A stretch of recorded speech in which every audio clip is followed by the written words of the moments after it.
मुझे नहीं लगता कि मेरी जैसी किस्मत किसी भी औरत की होगी और मेरी जैसी किस्मत किसी की होनी भी नहीं चाहिए। मैं अपने ख़ानदान की सबसे खूबसूरत लड़की थी और मुझे अपने पापा के दोस्त के बेटे से बहुत ज़्यादा मोहब्बत थी। पापा के दोस्त का बेटा फौज में था और उससे मैं प्यार कर बैठी थी। वो भी मुझे पसंद करता था, लेकिन कभी हमारी आपस में बातचीत ज़्यादा नहीं हुई थी। बस दूर से ही देखकर हाय हेलो हो जाती थी। लेकिन हमारे माँ बाप ने समझ लिया था कि बच्चे एक दूसरे को पसंद करते हैं। मेरे पापा इस दुनिया में नहीं थे, मेरी माँ थी। लेकिन मेरे पापा के दोस्त ने मेरी माँ और हमारा साथ नहीं छोड़ा था। उन्होंने अपनी दोस्ती निभाई थी और हम बच्चों के सर पर अपना हाथ रखा था। इसलिए हम दोनों के घरानों में काफ़ी आना जाना भी था। जबकि मेरे पापा के दोस्त तो जिंदा थे, लेकिन मेरे पापा के दोस्त की पत्नी जिंदा नहीं थी। पापा के दोस्त अब बहुत ज़्यादा बीमार रहते थे। उनका एक ही बेटा था जिसका नाम चिराग था और उसे फौज में शामिल होने का बहुत शौक था और उसने अपने शौक को पूरा भी किया था। हमारे यहाँ का माहौल ही ऐसा था, हर कोई देश पर मर मिटने के लिए तैयार था। जिसको भी मौका मिलता फौज में भर्ती हो जाया करता था। देश की सेवा करना हम लोग अपना धर्म समझते थे। हमारे यहाँ के बहुत सारे लोग देश की सेवा करते करते शहीद हो चुके थे। मुझे पापा के दोस्त की बेटी से बहुत मोहब्बत थी। हमारी इस मोहब्बत की खबर हमारे घर वालों को भी लग चुकी थी और हमारी खुशी की खातिर हमारे घर वालों ने हमारा रिश्ता भी पक्का कर दिया था। हमारी शादी भी हो गई। मैं बहुत ज़्यादा खुश थी, इतनी खुश कि बता नहीं सकती। जिससे मोहब्बत की वही मुझे मिल गया था, इससे बड़ी और क्या बात हो सकती थी। दिन इसी तरह गुजरने लगे, लेकिन मुझे एक बात का दुख था कि चिराग मेरे पास बहुत कम रहता था। हमेशा ही वो बाहर रहता, कभी कभी घर आता था। घर में उसकी एक बहन थी और एक पापा। मैं हमेशा उसका इंतजार करती रहती। कोई होली दिवाली कोई त्यौहार होता तब भी वो ना आता, तो मुझे त्यौहार की कोई खुशी नहीं होती। लेकिन जैसे ही घर में वो दाखिल होता, मेरे लिए तो होली दिवाली का माहौल उसी समय बनता था। मैं उसके लिए सजती संवरती और अपने आप को खूब सजाती, सबसे खूबसूरत कपड़े पहनती और फिर हम लोग जो समय साथ गुजारते वो बहुत ही ज़्यादा खूबसूरत होता था। पर फिर मेरी खुशियों भरी जिंदगी में दुख ने डेरे डाल लिए जब हमें पता चला कि चिराग किसी ऑपरेशन पर गया था, लेकिन वहाँ से वापस नहीं आया। सबका कहना था कि चिराग शहीद हो गया है, लेकिन उसकी लाश नहीं मिली थी। उन लोगों का कहना था कि उसकी लाश को हम लोग तलाश भी नहीं कर सकते, क्योंकि बर्फीले पहाड़ थे और बर्फ अपनी जगह से सरक गई थी। अब उसकी तलाश करने के लिए ना जाने कितने टन बर्फ उठानी पड़ेगी और ऐसा तो कोई भी कर नहीं सकता। इस तरह की कहानियों से इलाके से पहले भी सुनी जा चुकी थीं और मुझसे पहले भी औरतें थीं जिनके पति लापता हो गए थे और फिर कभी लौट कर नहीं आए थे। जाहिर है किसी इंसान के ऊपर बर्फ का पूरा पहाड़ गिर जाए तो उसकी लाश को तलाश करना कितना मुश्किल होता है, और भला ये काम कौन करेगा। ये खबर सुनकर तो मेरे ऊपर गमों के पहाड़ टूट पड़े थे। मेरी जिंदगी से सारी खुशियां खत्म हो गई थीं। मेरा पति इस दुनिया से चला गया था। मेरी शादी को अभी सिर्फ एक ही साल हुआ था और इस एक साल में वो सिर्फ 3 बार ही आया था। मेरे लिए सब लोग दुखी रहते थे, लेकिन मेरे अंदर के दुख को कोई समझ नहीं सकता था। ये दुख सिर्फ मेरा था। चिराग को तलाश करने की बहुत कोशिश की गई थी, यहाँ तक कि उसके पापा, जो कि बिस्तर पर पड़े हुए थे और हमेशा बीमार रहते थे, उन्होंने भी कहना शुरू कर दिया कि इतना ही बता दें मेरा बेटा मर गया है या नहीं। अगर मर गया है तो हम उसके लिए सब्र करके बैठ जाएंगे, नहीं तो फिर हम उसका इंतजार करेंगे। लेकिन उन लोगों से जब पता किया तो उन्होंने कहा कि वो इस दुनिया में नहीं है, क्योंकि अगर इस दुनिया में होता तो हमें मिल जाता, और माफ़ी के साथ कहा था कि हम उसकी लाश नहीं ढूंढ पाएंगे। कोई अपना इस दुनिया से चला जाए तो कितना बड़ा दुख होता है, और सबसे बड़ी बात आप उसको आखिरी बार देख भी ना पाए, इससे भी बड़ा दुख होता है। अब मेरी ज़िंदगी इसी तरह गुजरने लगी थी। मेरी माँ ने मुझसे कहा कि अब तेरा इस घर में क्या काम है, तू वापस आ जा। लेकिन मैं अपनी माँ के साथ नहीं गई, मैं अपने ससुराल में ही रहने लगी। मुझे यहाँ पर रहते हुए 2 साल हो गए। मैं उसके बाप की सेवा करती, उसकी बहन के लिए खाना बनाती, घर को संभालती। वो लोग भी मेरे बहुत ज़्यादा एहसानमंद थे। कहते बेटी तुम अपने घर चली जाओ, अगर तुमने किसी और से शादी करनी है तो तुम कर लो। लेकिन मेरा दिल नहीं मानता था। इसी तरह करते करते 5 साल गुजर गए। मेरी माँ एक दिन मुझसे ज़बरदस्ती गांव की पंचायत के पास ले गईं। उनका सारा मसला बताया। उन्होंने कहा बेटा अगर इस तरह कोई मामला होता है कि पति की मौत का पक्का पता न चले तो 4 साल इंतजार करने के बाद औरत दूसरी शादी कर सकती है। मेरी माँ ने कहा तू हमारी इकलौती बेटी है, तेरा बाप इस दुनिया में नहीं है। मैंने उससे वादा किया था कि मैं तुझे खुश रखूंगी, तेरी शादी अच्छे घर में करूंगी। इसीलिए मैंने तेरी शादी चिराग से कराई थी, क्योंकि तू उससे मोहब्बत करती थी। मैं चाहती थी मेरी बेटी को उसकी मोहब्बत मिल जाए। लेकिन अब 5 साल से तुझे ऐसे विधवाओं की सी जिंदगी गुजारते हुए देखकर मेरे दिल पर क्या गुजरती है तू नहीं समझ सकती। और तेरे बाप की आत्मा भी तड़पती होगी। बस तू दूसरी शादी कर ले। चिराग नहीं आएगा। अरे पगली, 5 साल हो गए हैं, कोई भला 5 साल के लिए भी जाता है। मेरे दिल में भी ये बात अब बैठने लगी थी कि शायद अब वो इस दुनिया में नहीं है। अगर वो इस दुनिया में होता तो जरूर लौट कर आता, लेकिन वो नहीं आया था। मेरी माँ ने मुझे अपनी कसम दे दी कि अगर तूने मेरी बात न मानी तो तू मेरा मरा मुंह देखेगी। मेरी माँ ने रो रो कर खुद को बिस्तर से लगा लिया था। कहने लगी, इसे मेरी आखिरी इच्छा समझ कर ही पूरी कर दे। मेरी माँ ने मेरे ससुर से भी कहा कि आप ही से समझाएं। मेरे ससुर ने भी मुझे समझाया कि बेटी तुम शादी कर लो, हमारा बेटा भी लगता है अब इस देश पर कुर्बान हो गया है। हमें तो खुश होना चाहिए कि चिराग शहीद हुआ है, उसने अपने देश के लिए अपनी जान कुर्बान कर दी है। मैं रातों को उठकर रोती थी। मुझे चिराग सपनों में नजर आता था। वो भी मुझसे यही कहता कि तुम अपनी जिंदगी खुशी खुशी जियो, मैं अब वापस नहीं आऊँगा। चिराग के चाचा का एक बेटा था जो चिराग की ही उम्र का था, और वो खुद का कोई छोटा मोटा बिजनेस चलाया करता था। मेरी माँ ने भी कसम खाई थी कि अपनी बेटी की शादी किसी फौजी से नहीं कराऊंगी, बल्कि किसी ऐसे इंसान से कराऊंगी जो बस इधर ही कारोबार करता हो और हर पल मेरी बेटी के साथ रहे। उसका नाम राहुल था। वो चिराग का बहुत अच्छा दोस्त भी था। दोनों एक दूसरे के लिए सगे भाइयों से भी बढ़कर थे। बचपन में एक दूसरे के साथ खेले थे। मैं भी उनके साथ खेला करती थी, क्योंकि चिराग का तो हमारे घर आना जाना था ही बचपन से। मैं भी बचपन में चिराग के घर चली जाया करती थी और वहीं पर राहुल से मेरी मुलाकात हो जाती थी। हम तीनों मिलकर खूब खेला करते थे। मैं राहुल को अच्छी तरह जानती थी, अच्छा इंसान था। मेरी माँ ने रिश्ते की बात उससे की तो उसने फौरन हाँ कह दिया, क्योंकि वो खुद मुझे सहारा देना चाहता था। उसकी नीयत बुरी नहीं थी, लेकिन मैं उससे शादी नहीं करना चाहती थी। वो चिराग का दोस्त था, उसका कजन था। मैंने उसके बारे में कभी ऐसा नहीं सोचा था। और राहुल भी जानता था कि मैं चिराग से बहुत मोहब्बत करती थी। क्या ये बेवफाई नहीं थी? मेरी माँ ने कहा, पागल, ये बेवफाई नहीं है। बेवफाई जिंदा लोगों के साथ होती है, मरे हुओं के साथ भला कौन सी बेवफाई होती है। मेरी माँ ने जबरदस्ती मेरी शादी करवा दी। मैं ये शादी नहीं करना चाहती थी, लेकिन कोई और चारा भी नहीं था। मेरी माँ कहती थी कि मैं इस दुनिया से चली जाऊंगी तो तू अकेली रह जाएगी, मेरी आत्मा को चैन नहीं मिलेगा। राहुल से जब मेरी शादी हुई तो पहली रात ही उसने मुझसे कहा था कि मुझे चिराग की मौत का दुख है। वो अच्छा इंसान था और मैं ये भी जानता हूँ तुम दोनों एक दूसरे से बहुत मोहब्बत करते थे। मैं उसकी जगह पर आ तो गया हूँ, लेकिन जब तक तुम्हारा दिल नहीं मान जाता तब तक मैं तुमसे दूर रहूंगा, तुम्हें टच भी नहीं करूंगा। तुम जैसे चाहो इस घर में आज़ाद होकर रह सकती हो। मुझे राहुल की ये बात बहुत अच्छी लगी और समय इसी तरह गुजरने लगा। समय के साथ साथ हम दोनों ने एक दूसरे को स्वीकार भी कर लिया। राहुल भी एक मर्द था और वो कब तक मुझसे दूर रह सकता था। उसकी आंखों को देखकर मैं समझ जाती थी कि वो मुझसे अपना हक चाहता है, लेकिन मुझसे कुछ कहता नहीं था। मैं भी अब और राहुल को ज़्यादा दुख देना नहीं चाहती थी, बल्कि मैं उसका एहसान मानती थी कि उसने मुझे सहारा दिया था। यही सोचते हुए मैंने उसे दिल से स्वीकार कर लिया था। उस रात जब वो ऑफिस से आया तो मैंने खुद को सजाया संवारा था। आज मैं उसको उसके रिश्ते का हक देना चाहती थी। मुझे इस तरह सजा सवरा देखकर वो बहुत खुश हुआ था और मुझे अपनी बाहों में समेट लिया था। उस रात हमारे बीच सब कुछ हो गया था। पति पत्नी का रिश्ता बन गया था। मुझे भी एहसास होने लगा था कि अब चिराग कभी वापस नहीं आएगा और मेरी जिंदगी राहुल के साथ ही है।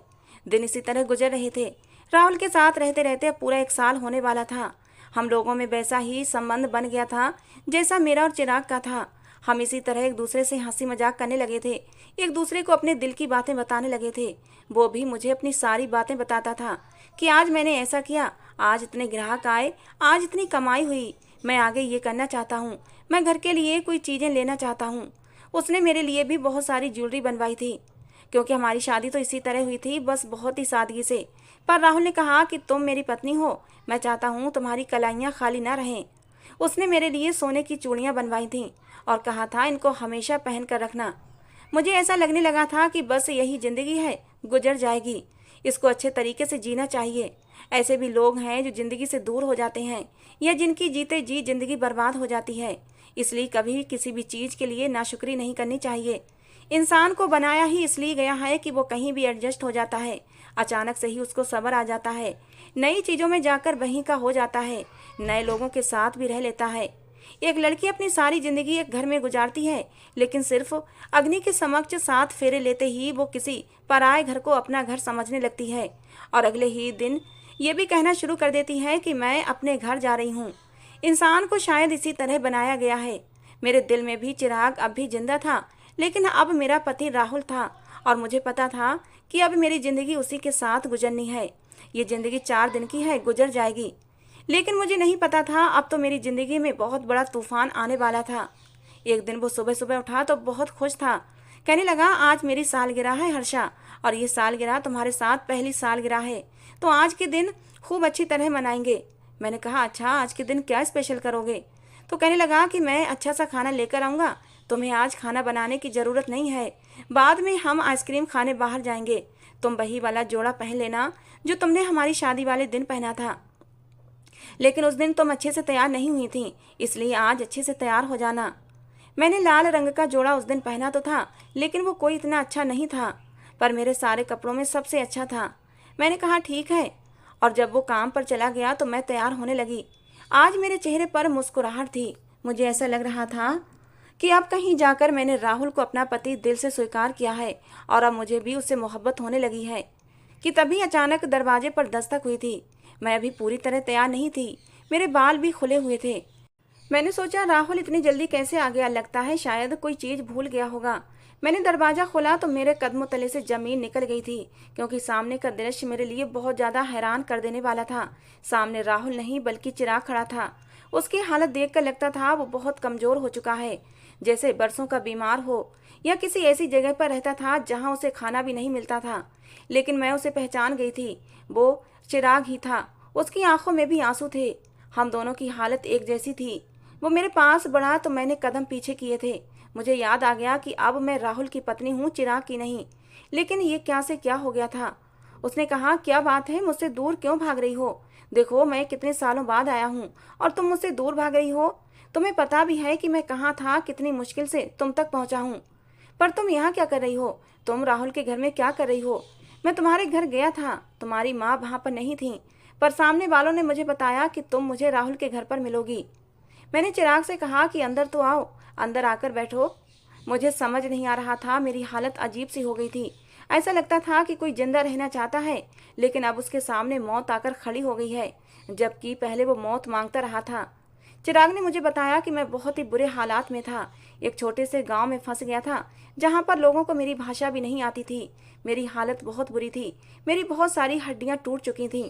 उन्हीं लोगों ने मेरा इलाज किया था। वो कोई जंगली लोग थे और अब वो मुझे वापस नहीं आने देना चाहते थे। उन्होंने मुझे कैद करके रखा था।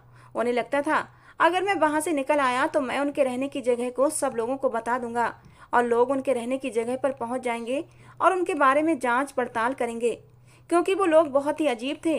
सदियों से उनका कबीला उस घने जंगल के बीच में था और फिर मैं वहीं पर रहने लगा। एक दिन मौका देखकर मैं वहां से भाग निकला और बड़ी मुश्किल से तुम तक पहुंचा हूँ, इसलिए सब कुछ बहुत ज़्यादा मुश्किल था। वो हिंदुस्तान की हदों से निकलकर किसी और ही इलाके में चला गया था और वहां से घूमता हुआ खुद को बचाता हुआ वापस हिंदुस्तान आया था। वो एक फौजी था, उसे बहुत मुश्किल का सामना करना पड़ा था। आज चिराग मेरे सामने बैठा था। जब उसने अपनी कहानी सुनाई तो मेरी आंखों में आंसू आ गए थे। वो फिर से मेरा हाथ पकड़ने की कोशिश करने लगा कि तभी मैं फिर से पीछे हट गई। मैंने उसे पानी पिलाकर पूछा, क्या खाओगे? चिराग कहने लगा, जो भी खिलाओगी वो खा लूँगा। मैंने उसके सामने खाना रख दिया। उसने कहा, तुम्हें कब से ये खाना पसंद आने लगा?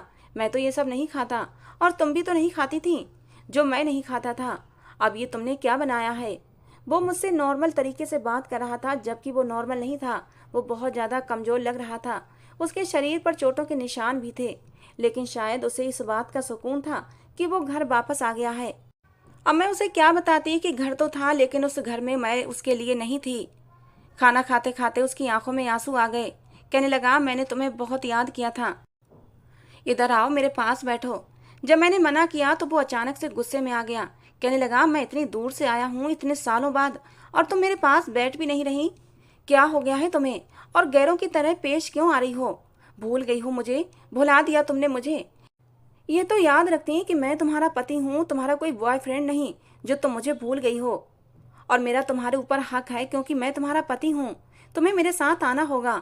और तुम यहाँ इस घर में क्या कर रही हो? अभी वो मुझसे इतने सारे सवाल कर रहा था और मेरे पास बोलने के लिए कुछ भी नहीं था। और तभी राहुल घर में दाखिल हुआ था।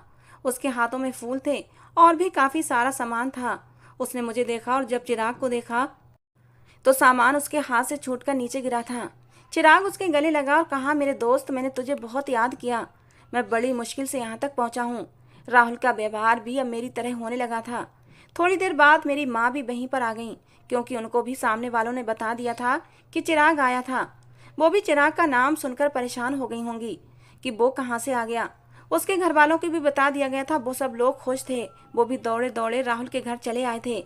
लेकिन जब सबको मेरा ध्यान आया और मेरा मामला चिराग के सामने लाया गया तो चिराग के कदमों तले से जमीन निकल गई थी। उसने कहा, ये मेरी पत्नी है। मैं इसको अपनी पत्नी छोड़कर गया था। मैंने इसको तलाक नहीं दिया था।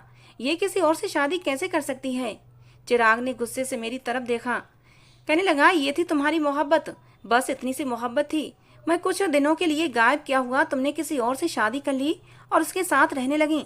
तुमने मेरे साथ बेवफाई की है, अपना मुंह काला किया है, मेरी इज्जत का सौदा कर दिया तुमने। मेरी पत्नी होते हुए किसी और के साथ शादी कर ली तुमने। बहुत बड़ा पाप किया है। मैं तुम्हें कभी माफ नहीं करूंगा। मुझे नहीं पता था कि तुम इस तरह की लड़की हो। तुम तो बड़ी मासूम लगती थी। मुझसे कहा था ना कि तुम्हारा इंतजार करूंगी, आखिरी सांस तक इंतजार करूंगी।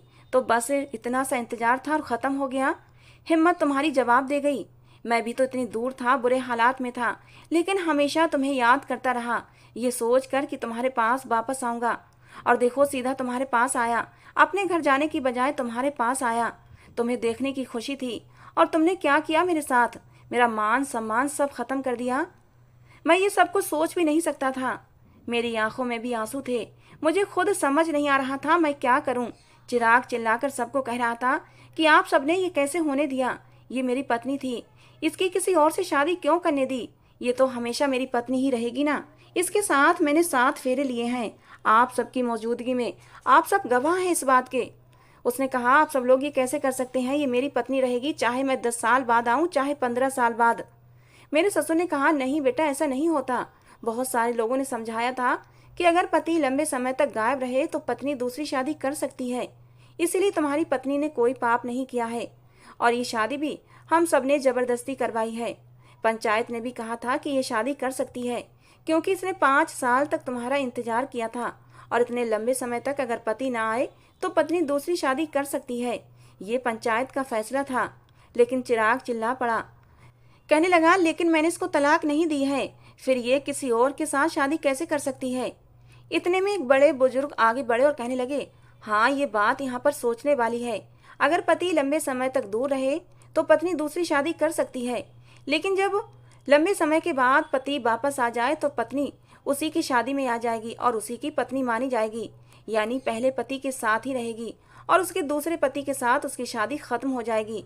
और इसका साफ मतलब है कि चिराग, तुम ही इसके पति हो और राहुल, अब तुम्हारा इसके साथ कोई संबंध नहीं है। तुम अपने मन से अपनी पत्नी को तलाक दे सकते हो। इस संबंध को खत्म करने के लिए किसी भी जोर जबरदस्ती की जरूरत नहीं है। ये सब सुनते ही चिराग के चेहरे पर सुकून आ गया, लेकिन राहुल के चेहरे पर पसीने की बूंदें चमकने लगीं। उसकी हालत खराब होने लगी। वो कहने लगा, नहीं, ऐसा नहीं हो सकता। मुझे किस बात की सजा मिली है? मेरे साथ ये सब कुछ क्या कर दिया आप लोगों ने? ऐसा नहीं हो सकता। उन बूढ़े आदमी ने कहा कि ऐसा हो सकता है, क्योंकि राहुल इसका पहला पति चिराग है और उसकी पत्नी मानी जाएगी। मैं भी हैरान परेशान खड़ी थी। जब मेरी माँ मुझे एक पंचायत के पास लेकर गई थी तब मुझे आधी बात ही पता थी। मुझे सारी बातें पता नहीं थी कि अगर बाद में मेरा पति वापस आ गया तो वही मेरा पति रहेगा, राहुल से मेरा कोई संबंध नहीं रहेगा। मुझे पूरी बात बताना चाहिए थी, पर मेरी माँ ने उन्हें अपनी बातों में लगाकर बात को घुमा दिया था। काश कि उन्होंने उस समय मुझे पूरी बात बताई होती। लेकिन चिराग के वापस आने के भी कोई आसार नहीं थे। सब जानते थे, पूरा गांव जानता था। उसके अपने माँ बाप ने भी इजाजत दी थी कि मैं राहुल से शादी कर लूं। मैंने 5 साल तक उसका इंतजार किया था। चिराग ने मेरा हाथ थाम लिया। कहने लगा, अब तुम मेरी पत्नी हो, मेरे साथ चलो। तुम ये सब कुछ भूल जाओ, मैं भी तुम्हें माफ कर दूंगा। मैं तुम्हारी हालत समझ सकता हूँ। इस समय तुम बहुत ज्यादा परेशान रही होगी और सब तरफ से प्रेशर पड़ने के बाद ही तुमने राहुल से शादी की होगी। चिराग मेरा हाथ पकड़कर घर से ले जाने लगा और तभी राहुल ने मेरा हाथ पकड़ लिया। कहने लगा, ऐसे कैसे? ये मेरी पत्नी है, ये मेरे साथ रहेगी। अगर तुमने इसके साथ 7 फेरे लिए हैं तो मैंने भी इसके साथ 7 फेरे लिए हैं, उसकी मांग में सिंदूर भरा है। राहुल और चिराग दोनों आपस में झगड़ने लगे। मुझे ऐसा लगने लगा जैसे मैं कोई चीज हूँ जिसके लिए बच्चे आपस में झगड़ रहे हैं। सबने राहुल को समझाया कि अब तुम्हारा इसके ऊपर कोई हक नहीं है, तुम एक तरफ हो जाओ। खैर, मैं चिराग के साथ चली गई। वो मुझे अपने घर ले आया। मेरी हालत बहुत ही अजीब थी, मुझे कुछ भी समझ नहीं आ रहा था। रात को जब चिराग मुझसे करीब होने लगा तो मैं उससे दूर हट गई। उसने कहा, क्या हो गया है तुम्हें? तुमने लोगों की बातें नहीं सुनी? मैं ही तुम्हारा पति हूँ, फिर मुझसे दूर क्यों भाग रही हो? तुम्हें बड़ा शौक था ना कानून का पालन करने का, कि पति लंबे समय तक दूर रहे तो तुम दूसरी शादी कर सकती हो। तो अब तो तुम्हें कानून का पता चल गया है ना, कि अब मैं वापस आ गया हूँ तो मैं ही तुम्हारा पति हूँ। अब तुम उस इंसान को अपने दिल से निकाल दो। वो एक सांप था जिसने अपने ही दोस्त की पत्नी के साथ शादी की। कहने को वो मेरा भाई था, मेरा कजन था, मेरा सब कुछ था, मेरे लिए भाइयों से भी बढ़कर था। मैंने उसे कभी गैर नहीं समझा, हमेशा भाई समझा। लेकिन उसने जो किया शायद कोई भी सगा भाई अपने भाई के साथ न करता। उसने मेरे साथ गद्दारी की है। जो लोग हमारे साथ सबसे ज्यादा करीब होते हैं, हमारे साथ वही धोखा करते हैं।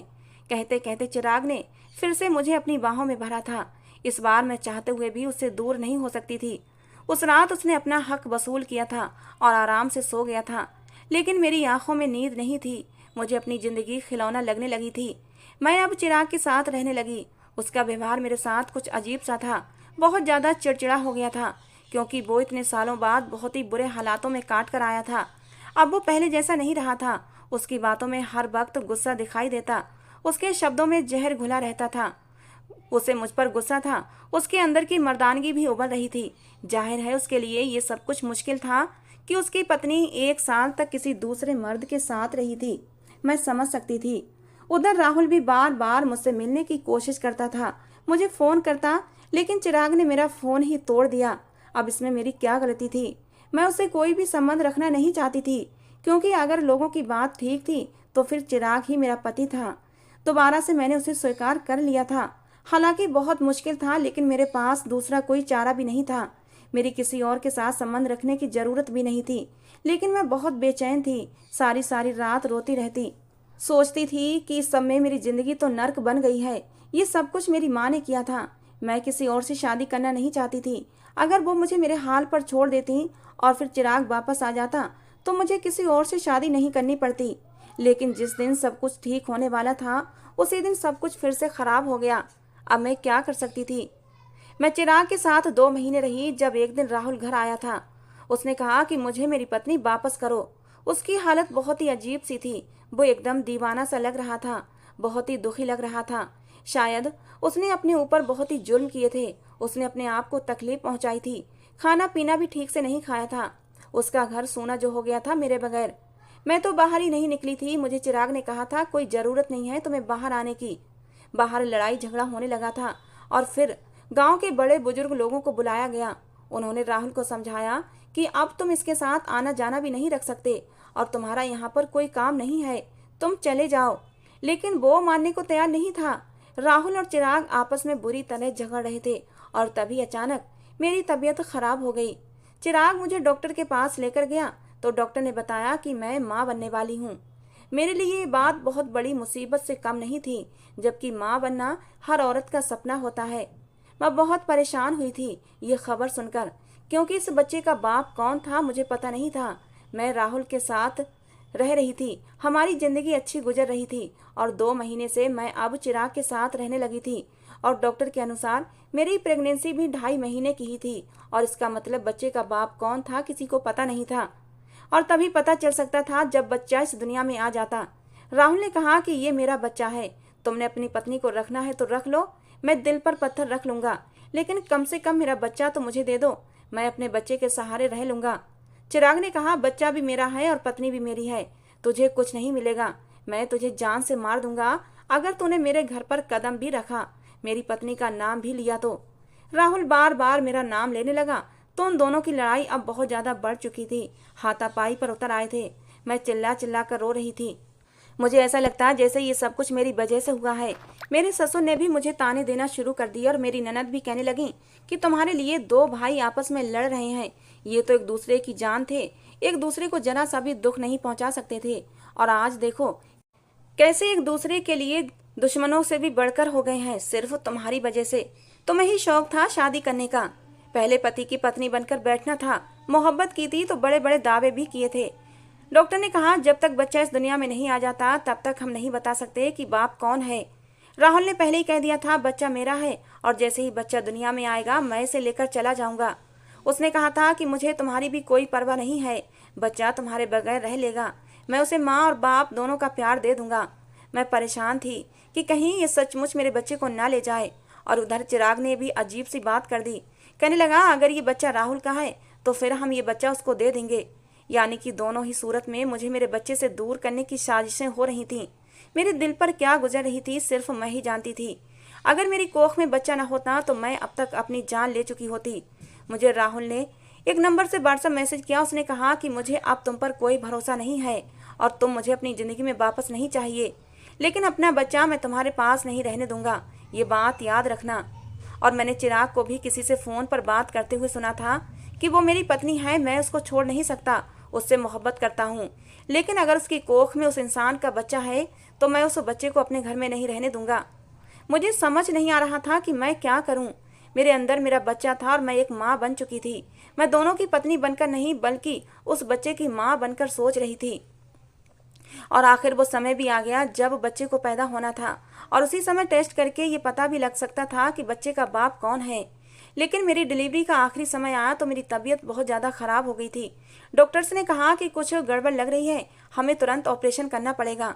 और जब ऑपरेशन करके बच्चे को पैदा किया गया तो डॉक्टर की चीखें निकल गई थीं, क्योंकि मेरे बच्चे को पैदाइशी तौर पर एक बहुत बड़ी बीमारी थी जिसकी वजह से वो बहुत ही ज़्यादा अजीब लग रहा था।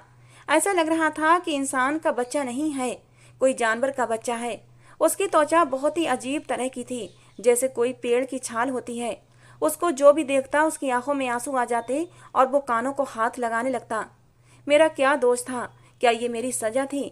लेकिन मैंने तो ऐसा कुछ भी नहीं किया था जिसकी भगवान मुझे इतनी बड़ी सजा देता। दरअसल ये उन दोनों की सजा थी जो इस बच्चे के ऊपर अपनी अना का खेल खेल रहे थे। कोई उसको मुझसे छीन लेना चाहता था तो कोई इसको रखना नहीं चाहता था। रिपोर्ट के अनुसार ये बच्चा राहुल का था, लेकिन जब उसने बच्चे को देखा तो बच्चे को लेने से मना कर दिया। और चिराग ने भी कहा मैं इस बच्चे को नहीं पालूंगा। और राहुल तो हमेशा हमेशा के लिए ही गायब हो गया था, क्योंकि उसे सिर्फ बच्चे तक ही मुझसे मतलब था। अब उसने इस अजीब बच्चे को रखने से मना कर दिया था और शहर से ही हमेशा हमेशा के लिए चला गया था। लेकिन जब मैंने चिराग को कहा कि मैं इस बच्चे को पालना चाहती हूँ तो उसने कहा कि इस बच्चे के साथ मैं तुम्हें अपने पास नहीं रख सकता। तो मैंने कहा ठीक है, तो तुम मुझे छोड़ दो। उसने कहा ताकि तुम राहुल के पास वापस चली जाओ। मैंने कहा तुम तो कभी भी ऐसे इंसान नहीं थे चिराग, तुम्हें याद है ना कि हमने मोहब्बत की थी। उसने कहा था अगर तुम्हें वो मोहब्बत याद होती तो तुम राहुल के साथ कभी भी शादी ना करती। तुम मेरे दिल से उतर गई हो। मैंने कहा कि तुम भी मेरे दिल से उतर गए हो और अगर तुम्हें मेरे साथ नहीं रहना तो तुम मुझे छोड़ सकते हो। चिराग ने मुझे तलाक दे दिया और मैं वापस अपनी माँ के घर आ गई। दोनों में से मुझसे किसी को भी मोहब्बत ही नहीं थी। पहले हवस थी, बाद में बच्चे को लेकर अपनी ईगो का मसला बना लिया था। अब मैं अपने बच्चे को पालती हूँ। दुनिया उसके बारे में जो भी बोलती है बोलती रहे, लेकिन मेरे लिए ये मेरी औलाद है, मेरे लिए मेरी जान है, मेरा सबसे प्यारा बेटा है। मैं हमेशा उसका ख्याल रखूंगी। डॉक्टर्स कहते हैं कि ऐसे बच्चों की उम्र ज़्यादा नहीं होती, ये बच्चा कुछ ही समय जिंदा रह पाएगा, लेकिन मेरा बेटा मेरे पास रहेगा। मैं अपनी पूरी कोशिश करूंगी और अपनी जी जान से अपने बेटे की सेवा और परवरिश करूंगी ताकि वो ज़्यादा से ज़्यादा समय तक मेरे पास रहे। मेरी ज़िंदगी का मकसद सिर्फ और सिर्फ यही है। कभी कभी सोचती हूँ इस सब में मेरी क्या गलती थी जो मुझे इतनी बड़ी सज़ा मिली। दोस्तों कहानी कैसी लगी ज़रूर बताना। पसंद आई हो तो प्लीज़ लाइक करना। रोज़ एक नई कहानी सुनने के लिए हमारे चैनल को भी सब्सक्राइब करना। मिलते हैं दोस्तों एक अगली नई कहानी के साथ।